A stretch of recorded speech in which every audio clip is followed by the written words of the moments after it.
De volta para mais um bloco do programa Conexão Potiguar, agradecendo e abraçando a você que continua conosco. Não esqueça, a reprise é pelo portal de notícias do Rio Grande do Norte, www.potiguarnoticias.com.br. E você quer receber no seu WhatsApp as notícias produzidas pela redação do Jornal Potiguar Notícias, o jornal do Rio Grande do Norte? É só você mandar para o número que está aqui um oi. Manda um oi para a gente cadastra e você passa diariamente a receber no seu celular, no seu zap, as notícias da redação do jornal Potiguar Notícias. Matérias, artigos, enfim, todas as notícias ou parte das notícias produzidas pela redação do jornal Potiguar Notícias gratuitamente, direto no seu celular.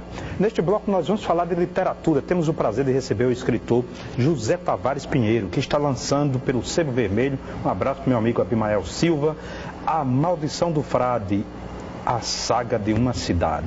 Você vai nesse bloco aqui saber um pouco também sobre a cultura do Seridó. José Tavares, muito obrigado por estar conosco. Tudo bem com o senhor? Tudo bem, muito obrigado aos senhores e à TV Bandeirante. Bom dia aos senhores telespectadores. Prazer recebê-lo. Meu caro, como é que surgiu a ideia de escrever o livro A Maldição do Frade? A história da cidade aqui retratada, que na realidade é São Rafael, mas nós criamos uma cidade imaginária com o nome de Samambaia. Eu nasci e vivi lá por muitos anos. Morei fora, mas como a folha seca sai tangida pelo vento, mas as raízes ficam. E ninguém se perde no caminho de volta? De volta. Então eu desejei recontar a história, mas pela ótica dos protagonistas, não pela ótica de historiadores. Certo. E quem era esse frade? Tinha uma história com esse frade, ele não arrecadava direito, como é que é isso? Não, o frade, a lenda da maldição existe desde o início da década de 40.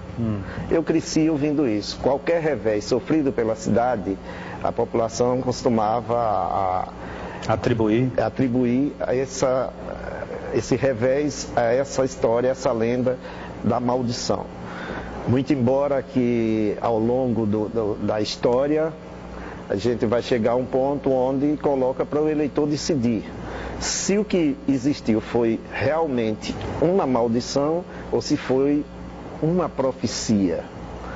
Porque o que marcou dessa frase do frade foi que dizer que jamais deixarás de ser caiçara, que era o nome da vila. Era o nome original. Da vila. A vila deixou de ser caiçara por um tempo, foi Samambaia, na verdade São Rafael, mas em 83, concluída a barragem Armando Ribeiro, em 84 veio a inundação e suas ruínas voltaram a ser caiçara, porque caiçara em Tupi-Guarani também é curral de peixe. É curral de peixes. Então o frade tinha razão. O frade tinha razão. E essa inundação teria sido mais uma maldição do frade? Essa daí é que todo mundo pensa que sim. Todo mundo pensa. Se o imaginário popular é o que vale, né? Veja bem, senhores, a vila de Caiçara sempre foi uma vila próspera. A independência da vila, muito dificultada pelas autoridades maiores de Santana do Matos, a quem ela pertencia.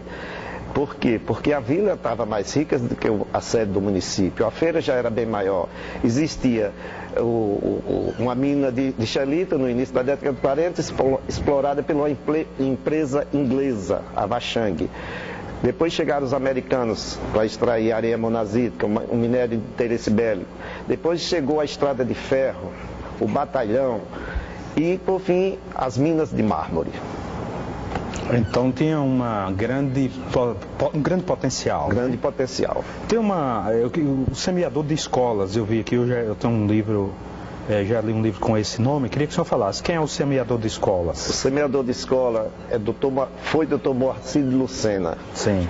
Na década de 60 ele chegou em São Rafael como juiz de direito da comarca de São Rafael e criou o ginásio comercial rafaelense.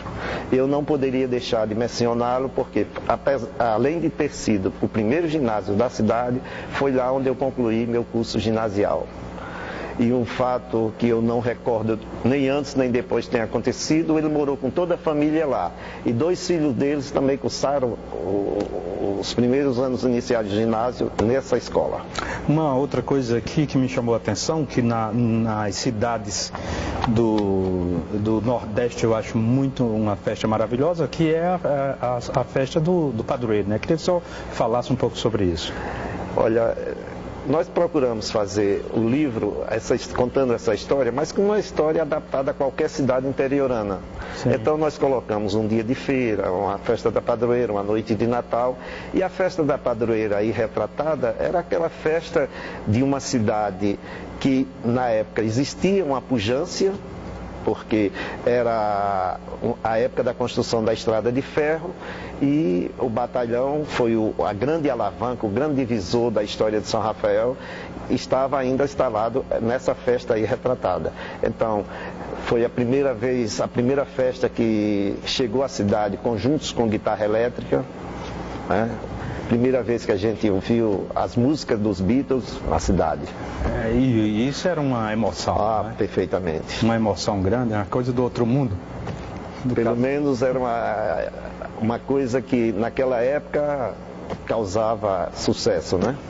Era a minissaia, era o cabeludo, tudo isso a guitarra, aconteceu. E a guitarra... né? A grande enchente o senhor retrata aqui também, né? Sim. Nós procuramos esses fatos que marcaram. A grande enchente que nós retratamos aí, apesar de ter tido outra, mas foi a de 64. Sim. Foi uma enchente devastadora para o Vale do Açu e muito benéfica para nós, porque a nossa economia agrícola se baseava na cultura de vazante. Sim. Então, numa enchente muito grande, ficavam muitos sedimentos, então a produtividade aumentava. E a vazante bastante. Tem aquele fenômeno de a água vai baixando e você vai plantando, então tem verduras o ano inteiro, né? Mas o que chamou a atenção nesse fato foram os canoeiros de São Rafael, que saíram em comboio para salvar vidas na cidade de Ipanguaçu. Perfeito. Rapaz, esse assunto é muito bom. A gente conversava aqui há bastante tempo. Queria agradecer ao José Tavares Pinheiro, mas em televisão é tudo corrido. O tempo acabou. Agradeço demais a sua presença. Aqui lhe passo o Jornal Potiguar Notícias, que está nas melhores bancas do Rio Grande do Norte. Muito obrigado. Obrigado a vocês. Muitíssimo obrigado a você, caríssimo telespectador. Nosso abraço, nosso muito obrigado pelo carinho da sua audiência, pela sua indispensável companhia. Tenham todos um ótimo e produtivo dia.